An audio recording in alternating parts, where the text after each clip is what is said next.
అమ్మ నమస్తే అమ్మా, ఏం పేరు మీ పేరు? హరిప్రియ. హరిప్రియ గారు. హరిప్రియ గారు ఏం చేస్తుంటారు? రెసిడెన్షియల్ స్కూల్లో ఎంప్లాయ్ నేను. అవునా? ఓకే. అమ్మ ఏం లేదు, ఇప్పుడు జిహెచ్ఎంసీ ఎన్నికలు రాబోతున్నాయి మన హైదరాబాద్కి, గ్రేటర్ మున్సిపల్ కార్పొరేషన్ ఆయా ఎన్నికలు. సో ఈసారి డివిజన్లు పెరిగాయి, అదేవిధంగా సీట్లు కూడా పెరిగిపోతున్నాయి.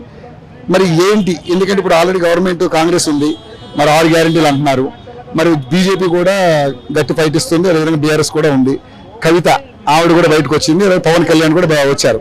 ఎలా ఎవరు గెలిస్తే బాగుంటుంది అనుకుంటున్నారు? అది మాకంత ఐడియా లేదండి దాని మీద. అంటే పొలిటికల్ గా మాకు నాలెడ్జ్ తక్కువ. అట్లేం లేదు, ఎవరైనా మాకు ఓకే. సో మరి ఇప్పుడు లేడీస్ కి 33% రిజర్వేషన్ అంటున్నారు మేడం.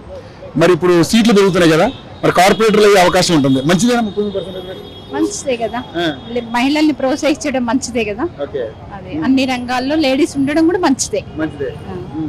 అది మాత్రం నేను అప్రిషియేట్ చేస్తాను. ఓకే.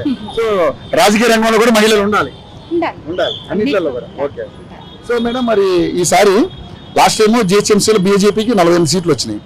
మరి బీజేపీ కూడా గట్టిగా సెంట్రల్లో ఇప్పుడు 21 రాష్ట్రాల అధికారులు ఉంది. మరి తెలంగాణలో ఏమైనా అవకాశం ఉంటుంది? మాకంత ఐడియా లేదు సార్ వాటి మీద. సరే మా ఒక మీకు పొలిటికల్ నాలెడ్జ్ లేదంటున్నారు, ఈ ప్రభుత్వం పనితీరు అనిపిస్తుంది? మంచిగా చేస్తున్నారు. థ్యాంక్ యూ అమ్మా, థ్యాంక్ యూ సో మచ్.